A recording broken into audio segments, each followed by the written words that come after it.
Hola, mi nombre es Angelis Capador Echeverría y hoy les vengo a exponer un poco del tema de los conjuntos numéricos. Estos son 5 conjuntos. El primero son los números naturales, segundo son los números enteros, tercero son los números racionales, el cuarto son los números irracionales y por último tenemos los números reales. Vamos a empezar por los números naturales. Estos se representan por una n, como lo podemos ver aquí en esta imagen, y estos pertenecen al conjunto de los números enteros positivos. Estos no tienen una parte decimal, no son fraccionarios y se pueden representar en una línea recta, como lo podemos ver en la siguiente imagen. Siempre se tiene que tener en cuenta que se ordenan de mayor a menor. Todo número natural posee un único sucesor, aquí como lo podemos ver. Antes 53, este es el antecesor, después el 54 y después es el 55 el sucesor. Este es un conjunto de los números naturales y este es infinito, como lo puede decir, o sea, no tiene fin. Este se considera que es un conjunto discreto. La operación básica es esta, los sumandos y el resultado de esta que sería la suma. Cada conjunto tiene unas propiedades las cuales maneja. En el caso de los números naturales, la primera es la propiedad conmutativa, que es el orden de los sumandos no altera el resultado, como lo podemos ver aquí, tanto sea por suma o por multiplicación. La propiedad asociativa es cuando se suman 3 o más números, el resultado es el mismo, o sea, no altera el resultado y pues no altera. Aquí podemos ver el ejemplo. En el segundo conjunto tenemos los números enteros, los cuales se representan por una z, como lo podemos ver aquí. Este conjunto de números es un conjunto de números positivos y negativos, incluyendo el 0. Estos no son números fraccionarios como los números naturales. Estos no son números irracionales y es un conjunto numérico infinito. Las propiedades que abarca este conjunto es la propiedad asociativa, que es como el anterior, que cuando se suman 3 o más números, el resultado es el mismo. Aquí podemos ver un ejemplo. Podemos aplicar esta propiedad de varias maneras, aunque siempre obtener pues, el mismo resultado, lo que les estaba mencionando anteriormente. La propiedad conmutativa, el orden de los sumandos no altera el resultado, como podemos verlo acá. Y se le anexa 1, que es el elemento neutro, que todo número entero sumado a 0 es igual a ese mismo número. Aquí podemos ver, menos 5 más 0 es igual a más 5. Tenemos por tercero los números racionales. Estos números se representan con la Q, como la podemos ver aquí. Y puede representarse como el cociente de dos enteros, como denominador distinto a 0. Aquí son los números racionales. Tenemos aquí también que es un conjunto infinito y un número racional tiene la forma A y B, como la podemos ver aquí en esta imagen, en donde A y B son números enteros, ¿sí?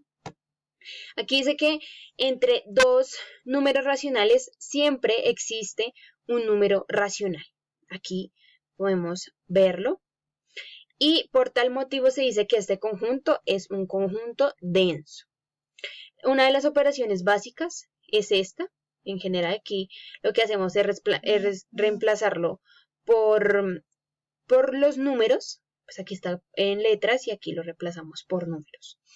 Las propiedades que abarca este conjunto es la propiedad asociativa, que como les estaba mencionando anteriormente, cuando se suman 3 o más números, el resultado es el mismo, no altera el resultado.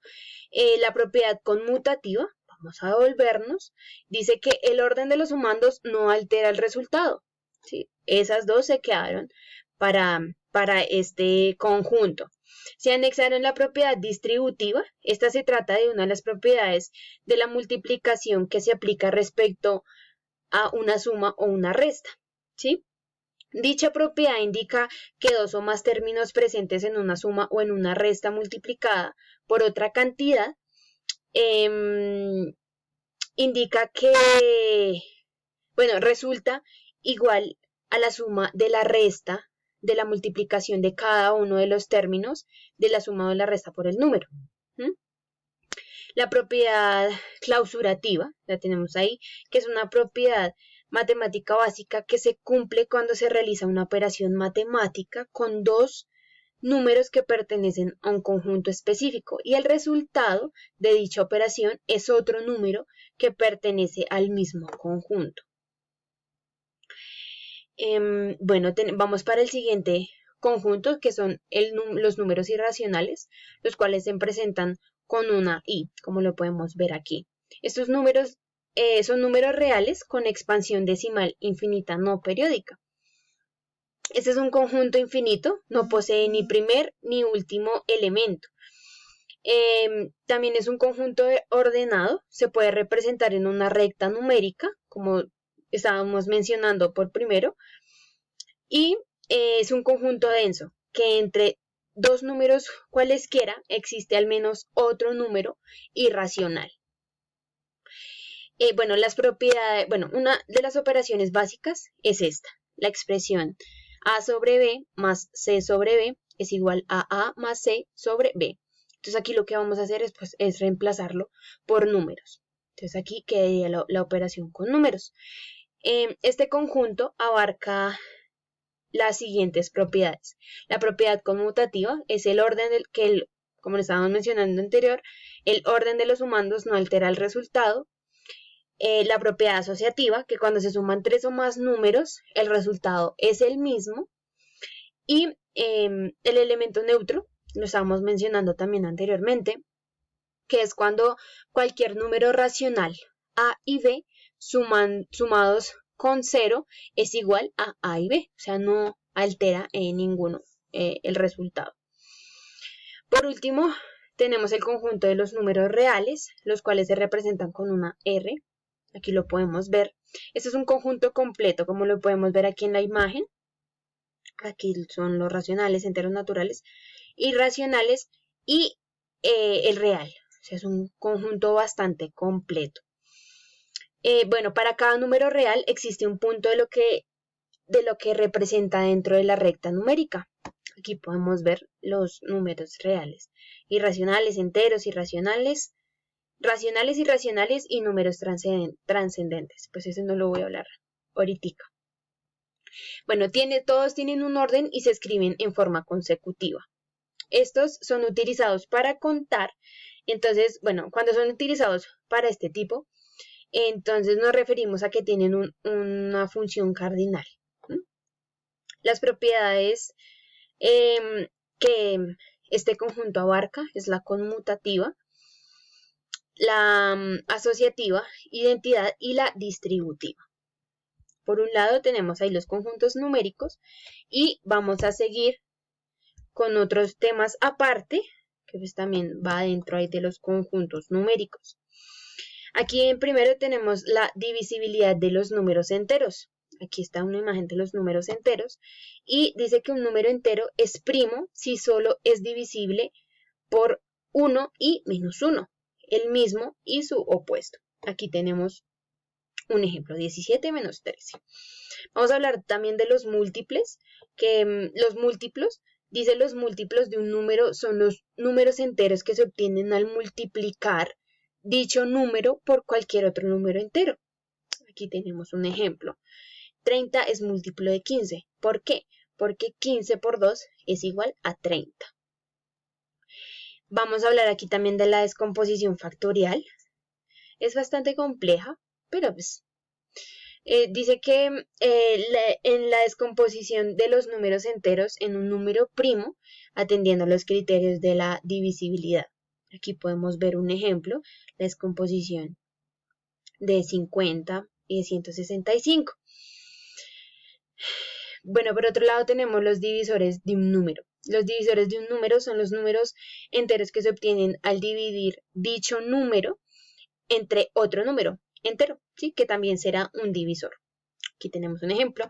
15 es divisor de 30, ya que 30 por 15 es igual a 2. Exacto.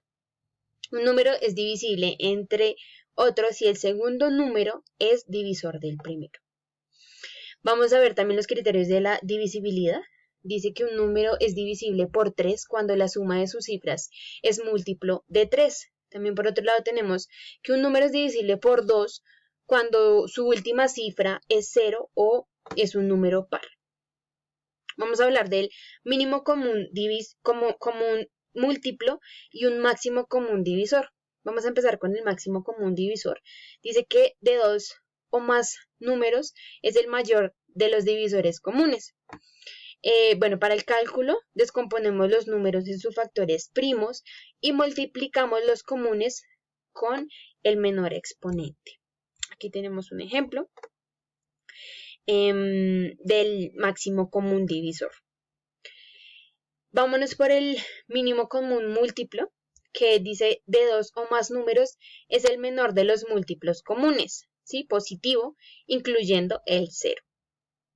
Para el cálculo descomponemos los números en sus factores primos y multiplicamos los comunes y no comunes con el mayor exponente.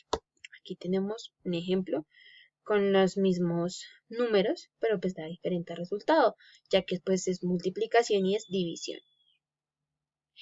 Números compuestos. Estos son los números compuestos. 6, 8, 9, 10 en adelante. Descomposición en factores primos de un número compuesto. Aquí tenemos un ejemplo.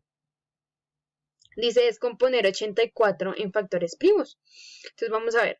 84, bueno, este es el esquema que nosotros realizamos para la descomposición de los factores primos de un número compuesto. Dice que aquí dividido el número 84 por su menor divisor primo, 2, porque 84 termina en un número par. ¿Sí? Al resultado de esa descomposición es 42. Entonces 42 la vamos a descomponer 2. Divido el cociente 42 por su menor divisor primo, 2 porque 42 termina en un número par. Entonces el resultado es 21. Vamos a descomponer en 3. Dice divido el cociente 21 por su menor divisor primo, 2 porque el 21 no tiene término en un número par, por 3 porque la suma de su cifra 2 más 1 da igual al múltiplo 3. Por último queda 7, divido el cociente primo 7 por sí mismo porque solo se divide por 1 y por sí mismo. Entonces el resultado quedaría en 1. Por último, tenemos la potenciación, que la potenciación es una operación que consiste en multiplicar por sí mismo un número llamado base, tantas veces como le pida, como lo indique otro número llamado exponente. Aquí tenemos la base, el exponente que es 3, entonces vamos a multiplicar 3 veces 2, ¿sí? Y la potencia sería 2. También multiplicación de potencias que tienen igual base. Entonces, aquí dice que para multiplicar potencias que tienen igual base, se escribe la base y por exponente se coloca la suma de los exponentes de los factores. Simbólicamente, aquí tenemos un ejemplo. 3 a la 2 por 3 a la 13, igual 3 a la 2 más 3 igual 3 a la 5. Aquí tenemos ese ejemplo y tenemos un segundo ejemplo. Tenemos división de potencias que tienen igual base. Entonces aquí podemos verlo. También un ejemplo y dos ejemplos. Por último dice que para dividir potencias que tienen igual base se escribe la base y por exponente se coloca la diferencia entre el exponente del dividendo y el exponente del divisor, simbólicamente. Aquí es simbólicamente. Y eso sería todo por hoy. Espero que les haya quedado claro y muchísimas gracias. Que tengan un excelente día.